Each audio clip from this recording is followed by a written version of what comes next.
6466 নম্বরে একটা লম্বা হাদিস রয়েছে। তাতে আল্লাহ সুবহানাহু ওয়া তাআলা আমাদেরকে ডেকে বলতেছেন, ইয়া ইবনে আদম বা ইয়া ইবাদি, হে আমার বান্দা, ইয়া ইবাদি ইন্নাকুম তুখতিউনা বিল-লাইলি ওয়ান-নাহার ওয়া আনা আগফিরুয যুনুবা জামিআ।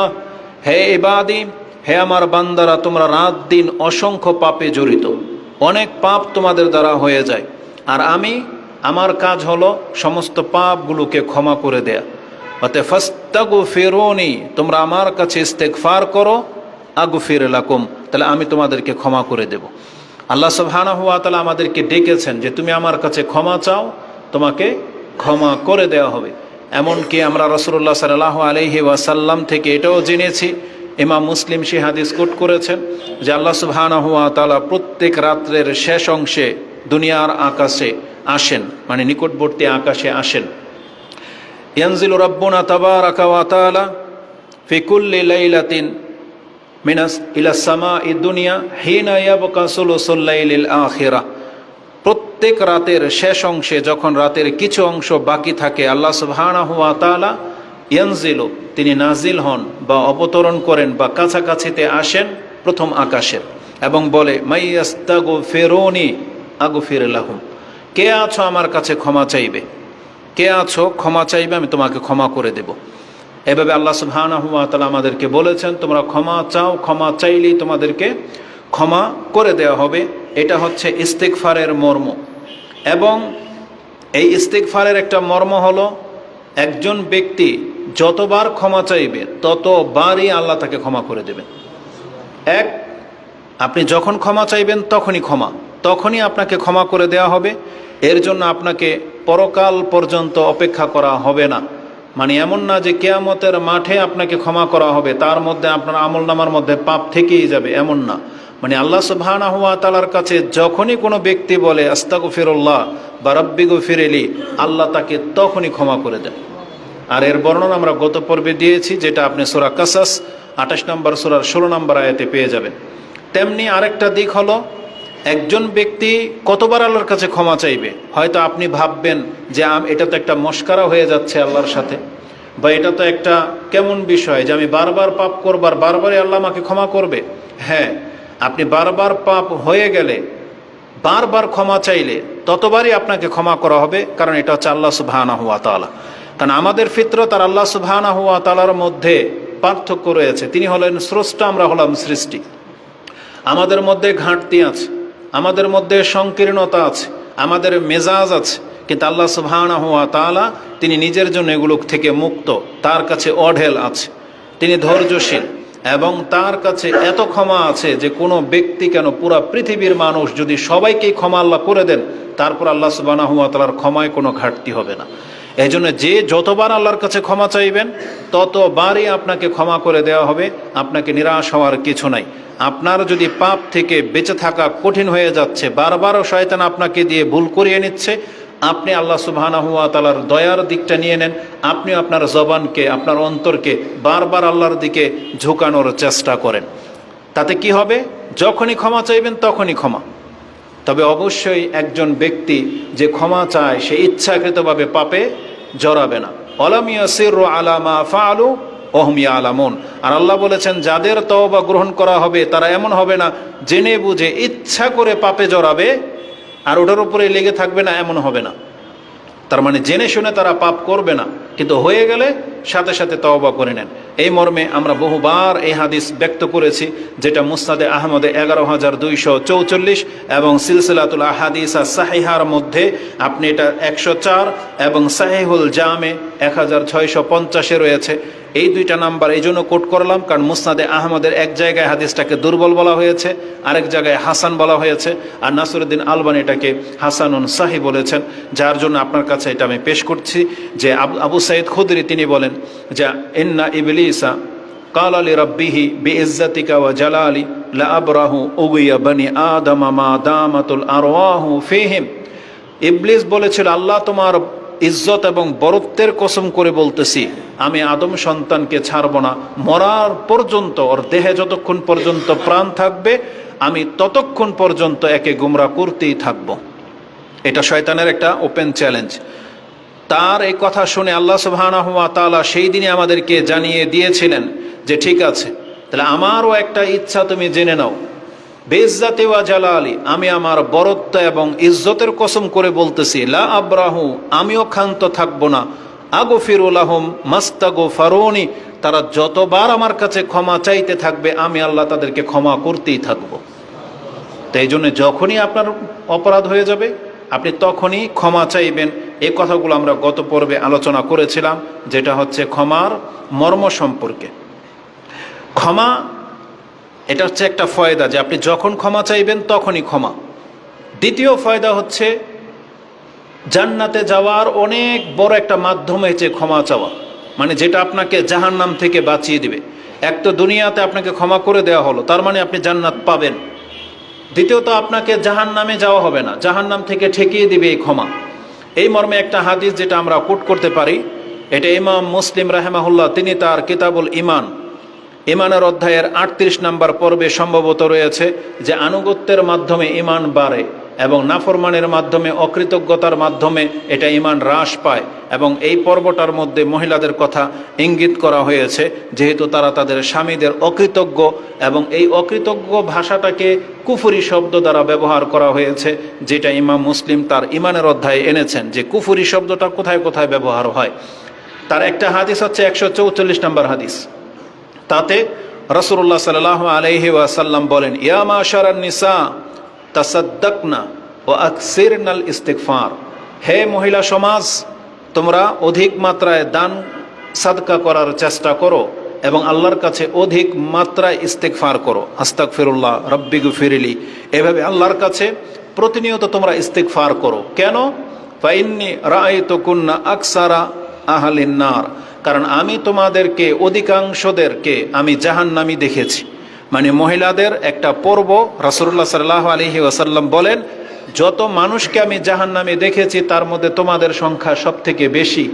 আর এটা এমন একটা কঠিন পরিস্থিতি, তা থেকে বাঁচার জন্য আগে রাসূল উপায় বলেছেন যে কেউ এখন যদি জাহান্নামী হতে না চাও, যেই মহিলারা জাহান্নামী হতে চায় না, তাহলে তাদের জন্য সহজ দুইটা রাস্তা রাসূলুল্লাহ সাল্লাল্লাহু আলাইহি ওয়াসাল্লাম বলেছেন। তার একটা হলো সাদকা করা, তাসাদ্দাকনা, তোমরা অধিক মাত্রায় দান সাদকা করবে, আর ওয়াকসিরনাল ইস্তিগফার, এবং তোমরা যত সম্ভব আল্লাহর কাছে ইস্তিগফার করবে।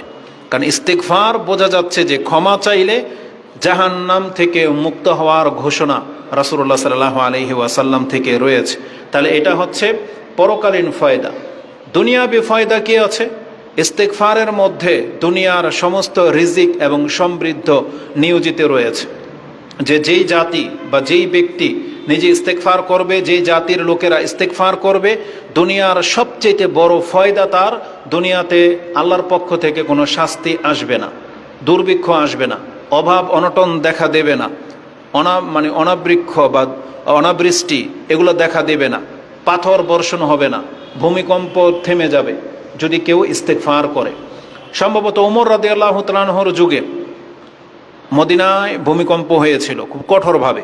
তখন ওমর রাদিয়াল্লাহু তাআলা আনহু বলেছিলেন, হে জাতি, তোমরা পাপ করা ছেড়ে দাও, নাহলে মদিনা ছেড়ে দাও, তোমরা পাপ করা ছেড়ে দাও, আজকে তোমাদের কারণে এখানে ভূমিকম্প হচ্ছে। তাহলে সেটার বর্ণনাটা আছে। এখন মনে পড়লো বিদায় বললাম, এটা সিরাতের কিতাবের মধ্যে আপনি পাবেন।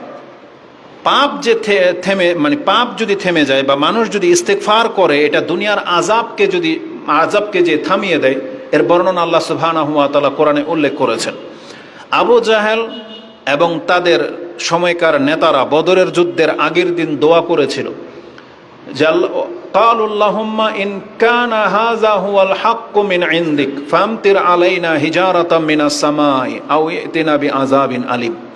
বলেছিল যে মুহাম্মদ সাল্লাল্লাহু আলাইহি ওয়াসাল্লাম এবং যারা মুসলিম দাবি করে তারা যদি তোমার কাছে হক হয়ে থাকে, তাহলে আমাদেরকে হালাক করে দাও, আমাদেরকে পাথর বর্ষণ করে আমাদেরকে নাস্তানাবুদ করে দাও। এটা আল্লাহর কাছে দোয়া করেছিল। আল্লাহ সুবহানাহু ওয়া তাআলা কেন তাদেরকে হালাক করেননি এই সম্পর্কে আল্লাহ সুবহানাহু ওয়া তাআলা তার পরের আয়াতে জানিয়ে দিয়েছেন, ওমা কানা আল্লাহু লিউআযযিবাহুম ওয়া আনতা ফীহিম। হে নবী, যতদিন পর্যন্ত আপনি এই জাতির মাঝে আছেন ততদিন পর্যন্ত তাদের উপরে পাথরের বৃষ্টি বর্ষণ হবে না। তাদেরকে আমি আযাব দিয়ে হালাক করে দেব না, যে কারণ আপনি তাদের মাঝে আছেন। তো যখন রাসূলুল্লাহ সাল্লাল্লাহু আলাইহি ওয়াসাল্লাম এই দুনিয়াতে ছিলেন, এই কারণে মক্কার মুশরিকরা এই পাথরের আযাব বৃষ্টি হওয়া থেকে বেঁচে গেছে, বড় ধরনের মহামারী থেকে তারা বেঁচে গেছে। কিন্তু আল্লাহ তাদেরকে হালাক করেছেন বদরের যুদ্ধে, যখন তাকে বের করে দেওয়া হয়েছে তার নগরী থেকে, তারপরেই কিন্তু এই জাতির অধপতন হয়েছে। কিন্তু মক্কায় থাকতে আবু জাহেলও মরে নাই, উতবা, শাইবা, আবুল আহাব কাউকে কিন্তু আল্লাহ ধরে নাই। যখনই রাসূলুল্লাহ সাল্লাল্লাহু আলাইহি সাল্লামকে মক্কা থেকে মদিনায় হিজরত করতে বাধ্য করা হয়েছে, তারপরে মক্কার কাফেরদেরকে আল্লাহ সুবহানাহু ওয়া তাআলা ধরেছেন। দ্বিতীয় সাথে সাথে আল্লাহ সুবহানাহু ওয়া তাআলা পুরো পৃথিবীবাসীর মানুষের জন্য আরেকটি উপায় জানিয়ে দিয়েছেন, ওয়ামা কান আল্লাহু মুআযযিবাহুম ওয়া হুম ইস্তাগফিরুন। আল্লাহ বলেছেন, এই পৃথিবীর মানুষ জেনে নাও, আল্লাহ এমন নন যে তোমাদেরকে হালাক করে দেবে আর তোমরা আল্লাহর কাছে ক্ষমা চাচ্ছ, এমন হবে না। ওয়ামা কান আল্লাহু মুআযযিবাহুম ওয়া হুম ইস্তাগফিরুন। যতক্ষণ পর্যন্ত তারা আল্লাহর কাছে ক্ষমা চাইতে থাকবে, ততক্ষণ পর্যন্ত আল্লাহ তাদের পাপের কারণে তাদেরকে হালাক করে দিবেন না। কারণ পাপের কারণে মানুষ হালাক হয়, কিন্তু আল্লাহর কাছে ইস্তিগফার করার কারণে সে আযাব থেমে যায়। এই জন্য যত বেশি ইস্তিগফার আমরা করব, এই দুনিয়াতে টিকে থাকার একটা উপায় হচ্ছে ইস্তিগফার, মানে আল্লাহর কাছে ক্ষমা চাওয়া। এই আয়াতটি আপনি সূরা আনফাল ৮ নম্বর সূরার ৩৩ নম্বর আয়াতে পেয়ে যাবেন। তাহলে এটা হচ্ছে ক্ষমা চাওয়ার দুনিয়ার সবচেয়ে বড় ফায়দা। মানে দুনিয়াবাসী যদি আল্লাহর কাছে ক্ষমা চাইতে থাকে, তাহলে দুনিয়া টিকে যাবে। যতদিন চাইবে ততদিন আপনি চাইলে কিয়ামতকে দীর্ঘ করতে পারেন। কিসের ভিত্তিতে? ক্ষমার ভিত্তিতে। কিন্তু আল্লাহ সুবহানাহু ওয়া তাআলা তো এটা ভালো করেই জানেন যে পৃথিবীর মানুষ এক পর্যায়ে আল্লাহকেই ভুলে যাবে। এক পর্যায়ে তারা তাদের উদ্যত্ততার মধ্যে এত বেশি সীমালঙ্ঘন করবে, ক্ষমা চাওয়ার বদলে তারা নিজেদেরই ধ্বংসের দিকে ঠেলে দেবে, যেটা আজকে বাস্তবে আমরা দেখতে পাচ্ছি। অধিকাংশ মানুষ আমরা আল্লাহর কাছে ক্ষমা চাই না, অথচ রাসূলুল্লাহ সাল্লাল্লাহু আলাইহি ওয়াসাল্লামের আমল থেকে যেটা আমরা গত পর্বে আলোচনা করেছি, তিনি এক বৈঠকে 100 বার আল্লাহর কাছে ইস্তেগফার করতেন, এক বৈঠকে। একটু পরে সেই কিছু কথা আসবে। তো ইস্তেগফারের মর্ম সম্পর্কে আমরা জানিয়েছি যে পরকালে আপনাকে আল্লাহ সুবহানাহু ওয়া তাআলা জান্নাত দেবেন। জাহান্নাম থেকে বাঁচার উপায় হচ্ছে ইস্তেগফার, এবং দুনিয়ার শাস্তি থেকে বাঁচার উপায় হচ্ছে এই ইস্তেগফার। এবং এই ইস্তেগফার যারা করবে, আল্লাহ তাদেরকে রিজিকে সমৃদ্ধ করে দিবে। যাদের সন্তান হয় না, তাদেরকে আল্লাহ বলেছেন তুমি ইস্তেগফার করো। যাদের ব্যবসায় বরকত হচ্ছে না, তাদেরকে বলা হচ্ছে ইস্তেগফার করো। যাদের জমিনে ফসল ঠিকমতো হচ্ছে না, তাদেরকে বলা হচ্ছে তোমরা ইস্তেগফার করো। একটি আয়াতের মধ্যে সবগুলো কথা রয়েছে, যেটা নূহ আলাইহিস সালাম তিনি পৃথিবীর প্রথম রাসূল হিসেবে এই পৃথিবীবাসীকে জানিয়েছিলেন, যার মাধ্যমে ওই কথাটাই আল্লাহ কোরআনে আমাদেরকে জানিয়েছেন। সূরা নূহ ৭১ নম্বর সূরার ১০, ১১, ১২ এই তিনটে আয়াত দেখেন। তিনি বলেছিলেন, ফাকুলতুস্তাগফিরু রাব্বাকুম ইন্নাহু কানা গাফফারা ইউরসিলিস সামাআ আলাইকুম মিদরারা ওয়ায়ুমদিদুকুম বিআমওয়ালিন ওয়া বানিনা ওয়ায়াজআল লাকুম জান্নাতিন ওয়ায়াজআল লাকুম আনহারা। আল্লাহ সুবহানাহু ওয়া তাআলা বলেছেন, যদি তোমরা ক্ষমা চাও তাহলে প্রথম তোমাদেরকে ক্ষমা করা হবে, দ্বিতীয়ত হচ্ছে তোমাদেরকে সম্পদ এবং সন্তান দিয়ে তোমাদেরকে ধনী করা হবে, এবং তোমাদের জন্য অজস্র মুষলধারে বৃষ্টি ঝরানো হবে, যার ফলে তুমি বাগান এবং নহরের মালিক হতে পারবে। এগুলো সব রয়েছে কিসের মধ্যে? ইস্তিগফার। ফাকুলতুস্তাগফিরু, আমরা বলেছিলাম তোমাদেরকে আল্লাহর কাছে ইস্তিগফার করো। তো ইস্তিগফারের মধ্যে আল্লাহ সুবহানাহু ওয়া তাআলা পুরো পৃথিবীর সমৃদ্ধ রেখেছেন। সর্বশেষ গত পর্বের যে ভূমিকাটা আপনার কাছে তুলে ধরবো, সেটা হচ্ছে রাসূলুল্লাহ সাল্লাল্লাহু আলাইহি ওয়াসাল্লাম থেকে ইমাম ইবনে মাজাহ এককভাবে একটি হাদিস কোট করেছেন, যেটা আপনি 1818 নম্বরে পেয়ে যাবেন। 3818 38 18 নম্বর হাদিস। তাতে আব্দুল ইবনে বুসরিন ইয়াকুল ক্বালা রাসূলুল্লাহ সাল্লাল্লাহু আলাইহি ওয়াসাল্লাম তুবা লিমান ওয়াজাদা ফি সাহিফাতিহি ইস্তিগফারান কাসীরা। ওই ব্যক্তির জন্য তওবা মানে সুসংবাদ, যেই ব্যক্তি তার আমলনামার মধ্যে সবচেয়ে বেশি ইস্তিগফার জমা করতে পেরেছে।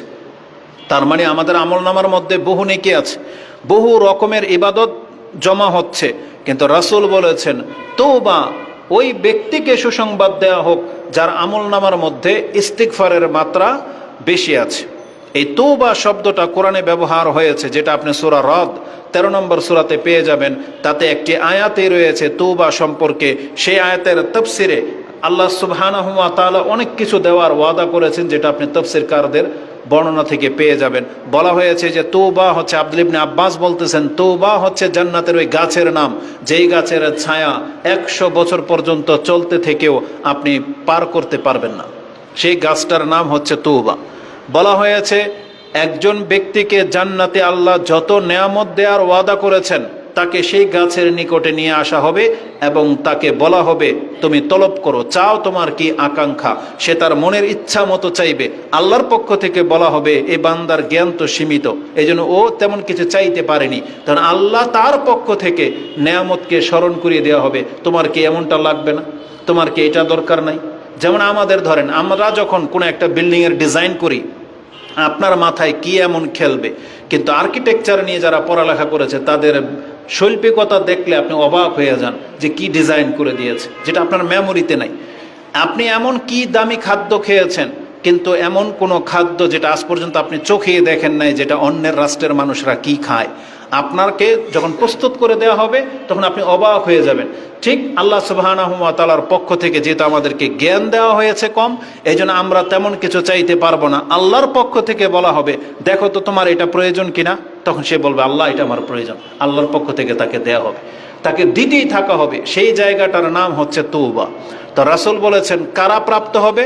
তওবা লিমান ওয়াজাদা ফি সাহিফাতিহি ইস্তিগফারান কাসীরা, যারা অধিক মাত্রায় আল্লাহর কাছে ক্ষমা চায় তাদের জন্য সেই জায়গার সুসংবাদ রয়েছে।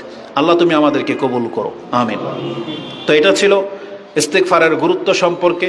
আর আল্লাহ নিজেও আমাদেরকে বলেছেন তোমরা আল্লাহর কাছে ক্ষমা চাও, ওয়াস্তাগফিরিল্লাহ ইন্নাল্লাহা কানা গফুরার রাহিমা, যেটা আপনি সূরা নিসার 106 নম্বর আয়াতে পেয়ে যাবেন। আল্লাহ বলেছেন তুমি ইস্তিগফার করো। আল্লাহ বলেছেন কুর রব্বিগফির ওয়ারহামু আনতা খায়রুর রাহিমিন, যে তুমি আল্লাহর কাছে ক্ষমা চাও। এই বাক্যগুলি হবে আজকের বক্তব্যের মূল বিষয়। তো এই ইস্তিগফার নিয়ে অনেক কথা আছে। আজকের বক্তব্যে যেই দিকটা তুলে ধরবো সেটা হচ্ছে আপনি কি ভাষায় আল্লাহর কাছে ইস্তিগফার করবেন, কোন শব্দগুলো দিয়ে। এই মর্মে আমি 4-5টা বাক্য আপনার কাছে আজকে পেশ করব। প্রথমত আল্লাহ সুবহানাহু ওয়া তাআলা আমাদেরকে জানিয়েছেন যে তোমাদের পিতামাতা যেই ভাষায় আল্লাহর কাছে ক্ষমা চেয়েছিল, কোরআনে সেটা আল্লাহ জানিয়েছেন যে এই ভাষায় দোয়া করার কারণে আমি তোমার পিতামাতাকে ক্ষমা করেছিলাম, আদম এবং হাওয়াকে। তারা কি করেছিল? আল্লাহর কাছে তারা বলেছিল ক্বালা রব্বানা যালামনা আনফুসানা ওয়া ইল্লাম তাগফির লানা লানাকুনান্না মিনাল খাসিরিন। তারা বলেছিল রব্বানা যালামনা আনফুসানা ওয়া ইল্লাম তাগফির লানা ওয়া তারহামনা লানাকুনান্না মিনাল খাসিরিন।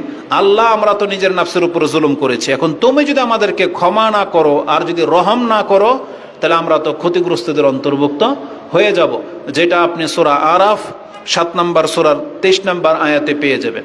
আল্লাহ সুবহানাহু ওয়া তাআলা বলেন এই দোয়া মূলত আল্লাহ শিখিয়েছিলেন যে এইভাবে দোয়া করতে হয় ভুল হয়ে গেলে, কারণ আল্লাহ ভালো করে জানেন যে এদের দ্বারা ভুল হইতে পারে, এটাই স্বাভাবিক, কারণ মানুষ তো ইনসান, ও ভুলে যায়, ও ভুল করবে। এটা আল্লাহ সুবহানাহু ওয়া তাআলা সৃষ্টিগতভাবেই একে এইভাবে তৈরি করেছেন। এজন্য আল্লাহ আমাদেরকে সবকিছু শিক্ষা দিয়েছেন, যার ফলে আল্লাহ আদম আলাইহিস সালামকে এই দোয়াই শিক্ষা দিয়েছিলেন, যেটা আদম আলাইহিস সালামকে ওই বিতাড়িত করার সময় আল্লাহ বলে দিয়েছেন যে আদম তার রবের কাছ থেকে কয়েকটি কালেমাত শিক্ষা নিয়েছিল, যেটা আপনি সূরা বাকারা 2 নম্বর সূরার 37 নম্বর আয়াতে পেয়ে যাবেন। আল্লাহ বলেছেন ফাতালাক্কা আদামু মির রাব্বিহি কালিমাতিন ফাতাবা আলাই ইন্নাহু হুয়াত তাওয়াবুর রাহিম, ইন্নাহু হুয়াত তাওয়াবুর রাহিম। ফাতালাক্কা আদম মির রাব্বিহি, আদম তার রবের পক্ষ থেকে কয়েকটি বাক্য শিখে নিয়েছিল। ফাতাবা আলাই, যে বাক্য দিয়ে তওবা করার কারণে আল্লাহ তাকে ক্ষমা করলেন। তাহলে সেই বাক্যটা কি ছিল? রাব্বানা যালামনা আনফুসানা ওয়া ইল্লাম তাগফির লানা ওয়া তারহামনা লানাকুনান্না মিনাল খাসিরিন। তাহলে এই দোয়া আপনি পড়বেন, আপনার জুলুমকে ক্ষমা করা হবে বলে ইঙ্গিত পাওয়া যাচ্ছে। এখানে আরেকটা আকীদাগত বিষয় হচ্ছে, যদিও আপনারা সেটা জানেন, তবে আমাদের বক্তব্য যেহেতু সব জায়গায় ছড়িয়ে যায়, এজন্য আমরা সেই সমস্ত বাতিল আকীদার লোকদেরকে এবং যারা মিথ্যা জানে, একটা ভুল কিছু জানে, তাদেরকে এই কথাটা স্মরণ করিয়ে দিই। কোরআন বলতেছে আদম আলাইহিস সালাম এই বাক্য দিয়ে দোয়া করেছিল, যার ফলে আল্লাহ তাকে ক্ষমা করেছেন। এটা হচ্ছে কোরআনের শিক্ষা। আর তারা বলে যে আদম আলাইহিস সালাম মুহাম্মদুর রাসূলুল্লাহ সাল্লাল্লাহু আলাইহি ওয়াসাল্লামের উসিলা দিয়ে দোয়া করেছিল যে তুমি কোথায় পাইলা এই নাম। তখন আদম আলাইহিস সালাম বলেছে, আল্লাহ তোমার আরশের নিচে মোহাম্মদ নামটা লেখা দেখেছি, এই জন্য আমি এই ভাষায় দোয়া করলাম। এই জন্য আদম আলাইহিস সালামকে আল্লাহ ক্ষমা করে দিলেন। এটা বাতিল রিওয়ায়াত, এটা একটা বর্ণনাতে থাকতে পারে তাদের কিতাবের মধ্যে, কিন্তু এটা গ্রহণযোগ্য কোনো উক্তি নয়, কারণ এটা সরাসরি কোরআনের আয়াতের খেলাফ। কারণ আল্লাহ বলতেছেন যে আদম এই দোয়া করেছিল, অতএব আমাদেরকে এই দোয়াই করতে হবে, রব্বানা যালামনা আনফুসানা ওয়া ইল্লাম তাগফির লানা ওয়া তারহামনা লানাকুনান্না মিনাল খাসিরিন, যেটা আপনি সূরা আরাফ 7 নম্বর সূরার 23 নম্বর আয়াতে পেয়ে যাবেন। দ্বিতীয় বাক্য, যেই বাক্য দিয়ে আমরা আল্লাহর কাছে ক্ষমা চাইব, সেটা হচ্ছে রব্বি গফিরলি, হে আমার প্রতিপালক আমাকে ক্ষমা করো। অথবা আপনি বলবেন আস্তাগফিরুল্লাহ, আস্তাগফিরুল্লাহ অথবা রব্বি গফিরলি। এই বাক্য দিয়ে আপনি আল্লাহর কাছে ক্ষমা চাইবেন। কেননা আল্লাহ সুবহানাহু ওয়া তাআলা আমাদেরকে বলেছেন, যেটা সূরা নিসার 106 নম্বর আয়াতে বলেছি, যে ওয়াস্তাগফিরিল্লাহ, তোমরা আল্লাহর কাছে ইস্তিগফার করো।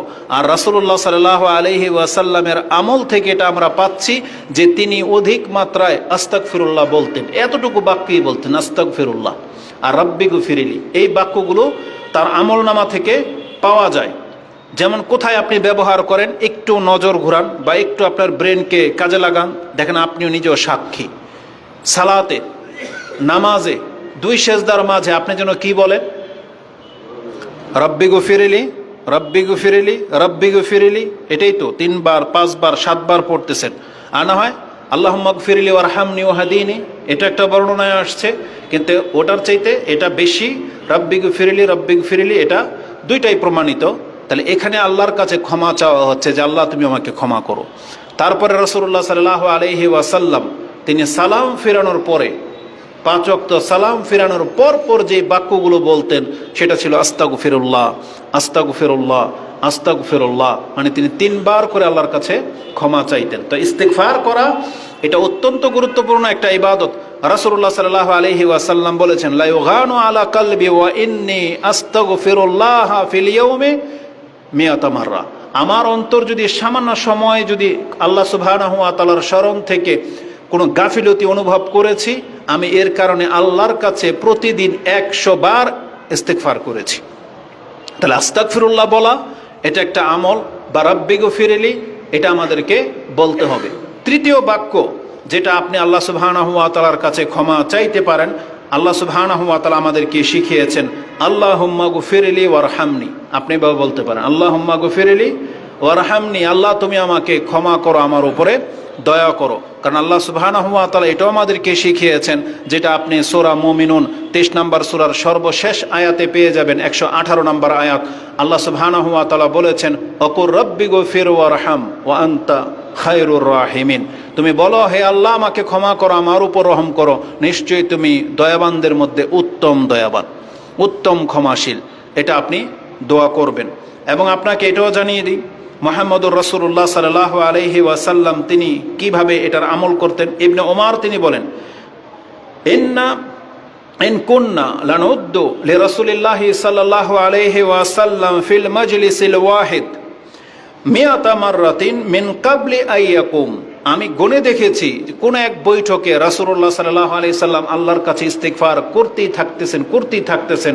আমি গনতে পেলাম যে তিনি 100 বার, সেই বৈঠক শেষ হওয়ার আগেই 100 বার হয়ে গেছে, তিনি আল্লাহ সুবহানাহু ওয়া তাআলার কাছে ইস্তিগফার করতেছেন এই বাক্য দ্বারা, রব্বি গফিরলি ওয়া তুব আলাইয়া ইন্নাকা আনতাত তাওয়াবুর রহিম, রব্বি গফিরলি অতুব আলাইয়া ইন্নাকা আনতাত তাওয়াবুর রহিম।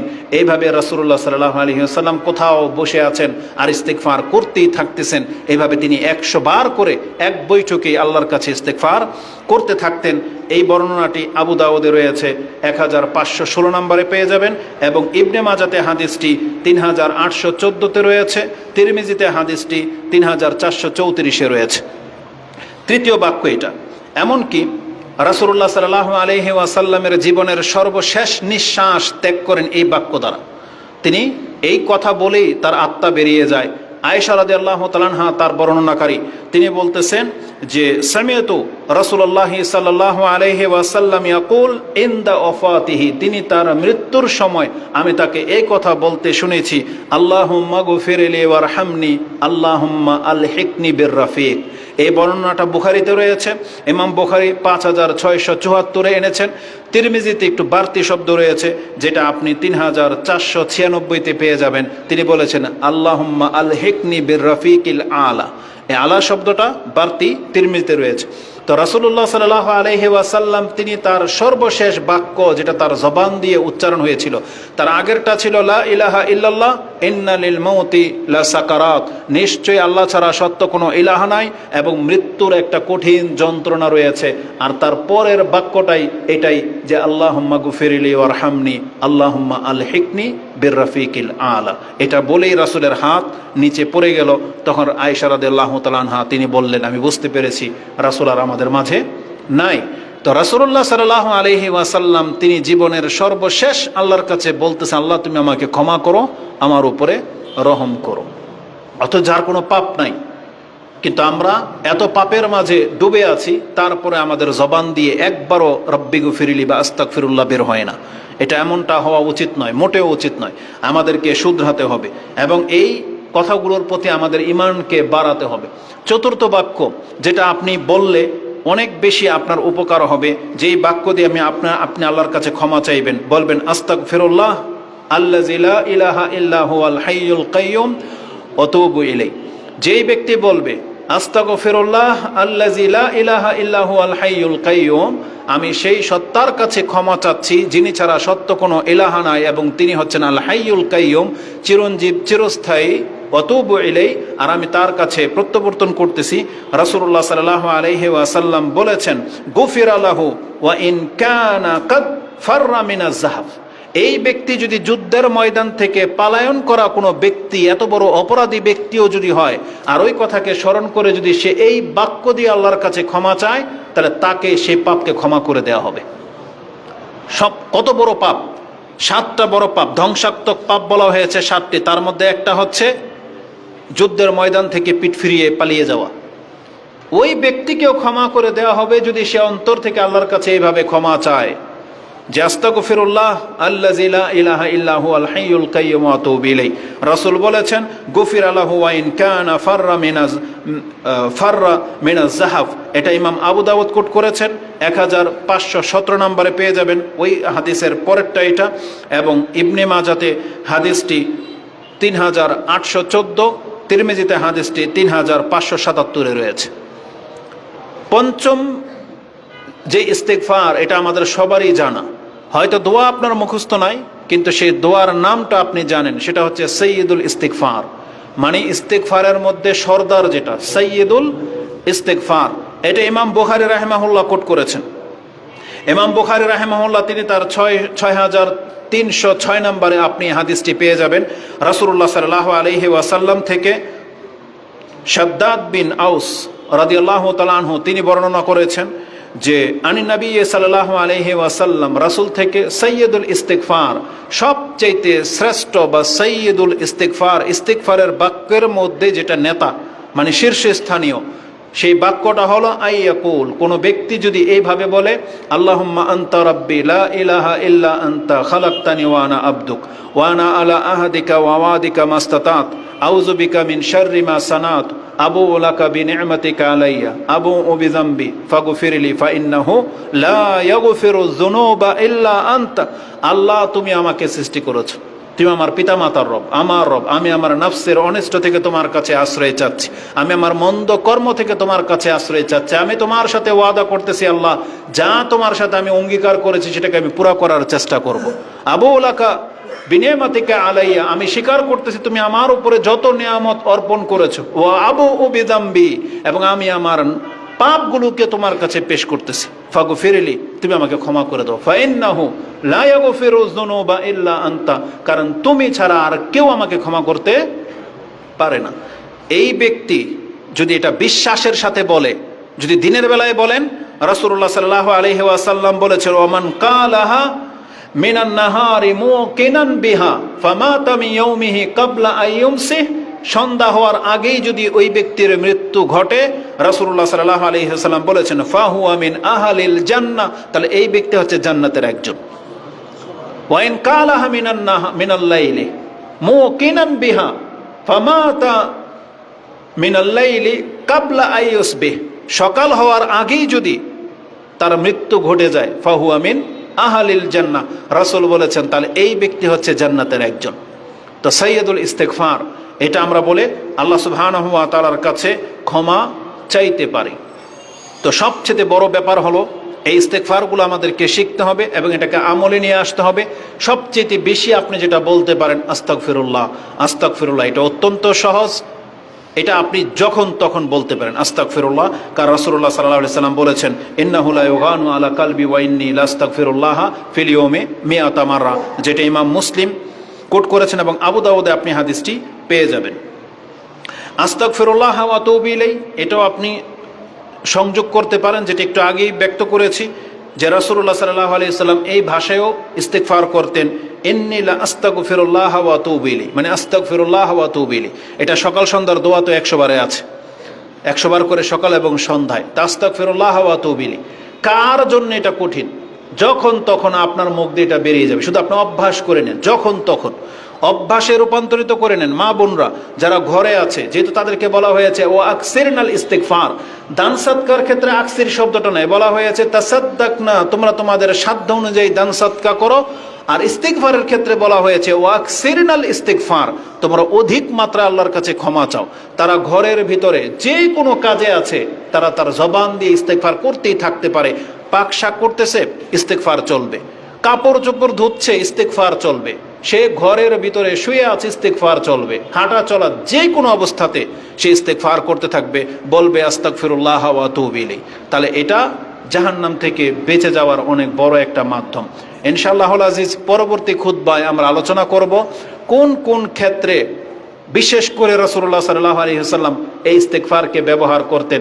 একটু ইঙ্গিত দিয়েই দিই, যেমন আয়েশা রাদিয়াল্লাহু তাআলা আনহা তিনি বলেছেন কানা রাসূলুল্লাহ সাল্লাল্লাহু আলাইহি ওয়াসাল্লাম আকসিরু আইয়াকুলা ফি রুকুই ওয়া সুজুদিহি, ফি রুকুইহি ওয়া সুজুদিহি, রাসূলুল্লাহ সাল্লাল্লাহু আলাইহি ওয়াসাল্লাম তিনি সর্বাধিক তার রুকুতে এবং সেজদাতে যে দোয়াটি পড়তেন তা ছিল সুবহানাকাল্লাহুম্মা রাব্বানা ওয়া বিহামদিকা আল্লাহুম্মা গফিরলি, আল্লাহ তুমি পবিত্র, সুবহানাকাল্লাহুম্মা রাব্বানা ওয়া বিহামদিকা, আল্লাহ তোমার এই প্রশংসা, আল্লাহুম্মা গফিরলি, আল্লাহ তুমি আমাকে ক্ষমা করো। তাহলে এটা রুকু সাজদায় সবচেয়ে বেশি ব্যবহার করতেন। তো এইভাবে অনেকগুলো দিক পাওয়া যায় কখন আপনি ইস্তিগফার করলে বেশি ফায়দা পাবেন। এক তো হচ্ছে সারাদিন যখন তখন, যেহেতু রাসূলুল্লাহ সাল্লাল্লাহু আলাইহি সাল্লাম এক বৈঠকে 100 বার বলে ফেলতেন, তাহলে আমরা কতবার এটা আমাদেরকে পড়া উচিত। আল্লাহ আমাকে এবং আপনাদেরকে কথাগুলো বোঝার এবং সেই অনুযায়ী আমল করার তৌফিক দান করুন। আল্লাহ আমাদেরকে বেশি বেশি ইস্তিগফার করার তৌফিক দান করুন।